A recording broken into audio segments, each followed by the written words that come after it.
Selamat pagi saudara-saudaraku, selamat berjumpa kembali di dalam kasih Tuhan. Mari persiapkan hati kita untuk mendengarkan firman-Nya. Mari berdoa. Ya Tuhan, di dalam dunia yang tidak pasti ini, ada begitu banyak yang menawarkan tentang kebenaran-kebenaran. Namun kami yakin bahwa hanya firman-Mu lah kebenaran satu-satunya yang sejati itu. Karena itu Tuhan, di saat kami mendengarkan kebenaran-Mu itu, baharulah hati dan pemikiran kami, supaya sungguh kami dimampukan memahaminya dengan baik dan dituntun di dalam melakukannya. Supaya ketika kebenaran itu menjiwai seluruh kehidupan kami, cara hidup kami bisa menjadi contoh, menjadi teladan bagi orang-orang yang ada di sekitar kami. Dalam nama Tuhan Yesus kami berdoa. Amin. 1 Tesalonika 1 ayat 6 sampai 10. Dan kamu telah menjadi penurut kami dan penurut Tuhan. Dalam penindasan yang berat, kamu telah menerima firman itu dengan sukacita yang dikerjakan oleh Roh Kudus. Sehingga kamu telah menjadi teladan untuk semua orang yang percaya di wilayah Makedonia dan Akhaya.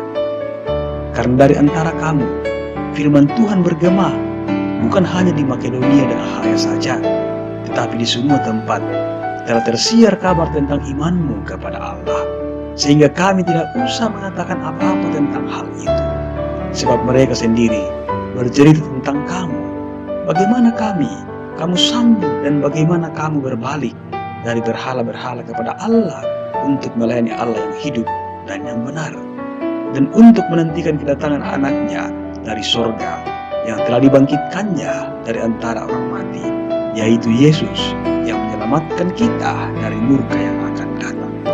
Demikian firman. Saudara-saudaraku, renungan pagi edisi 3 September 2020, Allah memperkenankan dirinya dikenal melalui cara hidup orang percaya.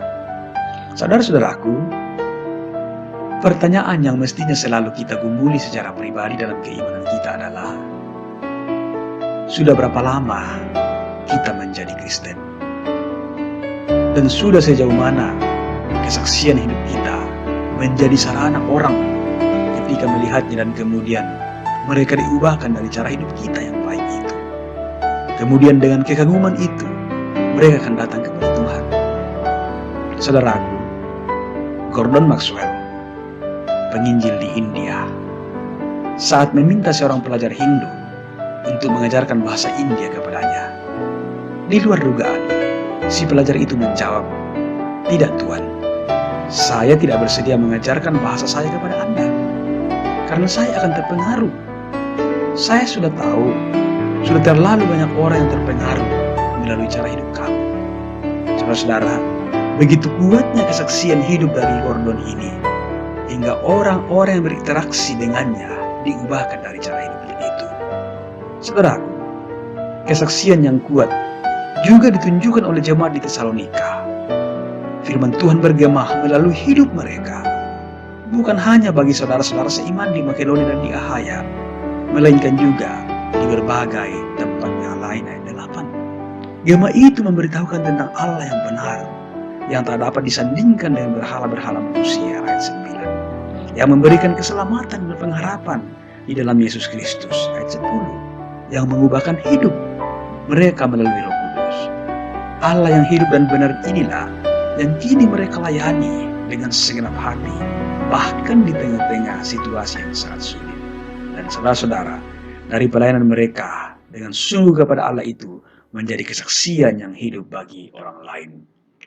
Saudaraku, jika kita bertanya kepada orang yang ada di sekitar kita, apakah yang kira-kira akan mereka katakan tentang siapa kita dan tentang Allah yang kita sembah dan layani itu?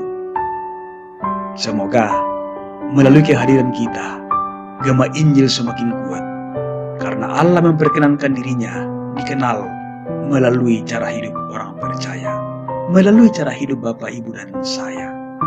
Jangan malah sebaliknya, bahwa ketika kita hadir dengan cara hidup yang tidak baik, tidak mencerminkan pelaku firman, justru akan menghambat orang untuk datang kepada Tuhan.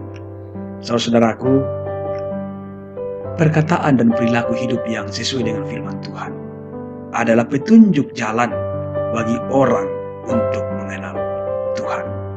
Tuhan menolong kita. Haleluya. Amin. Mari berdoa. Terima kasih Tuhan untuk firman kehidupan yang kami alami pada pagi hari ini. Kami diingatkan kembali Tuhan bahwa siapakah kami ini yang Tuhan boleh pakai untuk bisa menjadi kesaksian yang hidup bagi sesama kami. Terima kasih Tuhan untuk anugerah-Mu, untuk kebaikan-Mu yang memungkinkan kami, saudara-saudara kami, orang lain bisa mengenal Engkau melalui cara hidup kami yang baik sesuai dengan firman-Mu. Bapa kami yang maha baik, pegang tangan kami Tuhan, arahkanlah kehidupan kami, sehingga hari demi hari kami semakin mencintai firman-Mu, dan hidup kami semakin diubahkan, dan akan terus menjadi contoh, menjadi teladan bagi orang-orang yang ada di sekitar kami. Di dalam nama Tuhan Yesus kami berdoa. Haleluya. Amin.